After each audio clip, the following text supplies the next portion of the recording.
आप सभी को नमस्कार। आज मैं ये वीडियो एसआईआर फॉर्म भरने के लिए बनाने जा रहा हूँ। इसमें भरने से पहले बहुत लोगों को कन्फ्यूजन हो रहा है कि फॉर्म कैसे भरें। तो प्रिय साथियों, मैं आप लोग को बताना चाहता हूँ कि इस फॉर्म में जिस तरीके से मैं यहाँ पे बताऊँगा उसी फॉर्मेट में भरेंगे। इसके अलावा आपको कुछ नहीं करना है। ये वाला विवरण देखेंगे आप यहाँ पे, ये पहले से भरा होगा और ये वाला भी आपका पहले से भरा रहेगा। यहाँ पे क्यूआर कोड रहेगा और यहाँ पर आपका फोटो रहेगा जो वोटर लिस्ट में, पिछले वोटर लिस्ट में दिया रहेगा, और यहाँ पर आपको इस बॉक्स में नया फोटो चिपकाना है। ठीक है, बहुत ही ध्यान से समझेंगे और ध्यान से भरेंगे। तो जो आपको इसमें भरना है, मेन चीज वो है, आप यहाँ पे फोटो पेस्ट करेंगे और ध्यान से देखिए तो यहाँ लिखा हुआ है जन्म तिथि। यहाँ पर जन्म तिथि, तो जन्म तिथि के आगे इस वाले कॉलम में अपना जन्म तिथि डाल देंगे। जैसे एक उदाहरण के तौर पर इसमें लिखा गया है 4/1/2004। ठीक है, इसके बाद आधार संख्या, ये वैकल्पिक है, दे भी सकते हैं नहीं भी दे सकते हैं, लेकिन यहाँ पे दे देना चाहिए। ठीक है, इसके बाद यहाँ पर मोबाइल नंबर फिल करेंगे।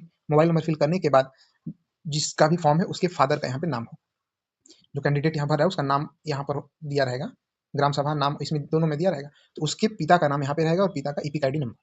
ठीक है, इसके अलावा यहाँ पे माता का नाम यहाँ पे लिख देंगे और यहाँ पे माता जी का ईपिक आईडी नंबर।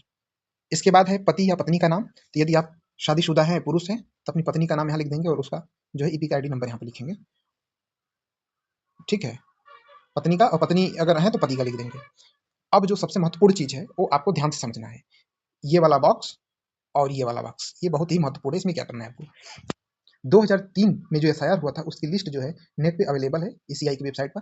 आप उसे डाउनलोड कर लेंगे या अपने घर में पुराने बुजुर्गों से पूछ लेंगे कि 2003 में कहाँ वोट डाला जाता था, तो उस हिसाब से उस लिस्ट को डाउनलोड कर लेंगे। उस लिस्ट से ही इस विवरण को जो है भरना है इसको। ठीक है, तो यदि जो मतदाता ये फॉर्म भर रहा है जिसका है, ठीक है, और उसका भी नाम 2003 की लिस्ट में है, वो ये वाला ऑप्शन भरेगा, इधर वाला बॉक्स। ठीक है, अगर नहीं है तो पिता का विवरण अगर है उसमें खोजेंगे तो पिता का मिल जाएगा, पिता का विवरण इसमें भरेंगे। ठीक है, पिता या माता का भी भर सकते हैं या दादा का भी भर सकते हैं, क्योंकि यहाँ साफ साफ लिखा है पिछले कॉलम में दिए गए रिश्तेदार का विवरण, पिछले एसआईआर के अनुसार रिश्तेदार लिखा है। ठीक है, ये नहीं लिखा है कि पिता का ही भरना है या माता का ही भरना है। तो जो आपके रिलेटिव्स हों उसका जो है आप इसमें विवरण भर देंगे। अगर आपका नाम खुद है 2003 की लिस्ट में तो इसमें भरेंगे। तो सबसे पहला जो कॉलम यहाँ देखिए लिखा है निर्वाचक का नाम, तो यहाँ पे अपना नाम लिख देंगे लिस्ट के हिसाब से, यहाँ पे ईपिक आईडी नंबर, फिर रिश्तेदार का नाम, यहाँ पे अपने पिता का नाम लिख देंगे और उनसे आपका संबंध क्या है, तो आप पुत्र होंगे वो क्या होंगे, पिता, तो यहाँ पे लिख देंगे पिता। ठीक है, इसके बाद जिला कौन सा है तो यहाँ पे लिख देंगे राज्य और विधानसभा निर्वाचन क्षेत्र का नाम। ये सारे विवरण आपको आराम से 2003 वाली लिस्ट में मिल जाएंगे। ठीक है, और उसी में आपको जो नाम मिलेगा उसके ठीक आगे क्रम संख्या लिखा रहेगा आपके नाम के आगे, तो क्रम संख्या यहाँ भर देंगे और भाग संख्या यहाँ पे, और विधानसभा निर्वाचन क्षेत्र की संख्या यहाँ पर भरेंगे। ठीक है, ध्यान से समझेंगे। बहुत से लोग जो विधानसभा क्षेत्र है वर्तमान का भर दे रहे हैं, ये वर्तमान का नहीं है, 2003 में कुछ और था, इसलिए हो सकता है आपका विधानसभा क्षेत्र अब बदल गया है, 2003 में कुछ और था।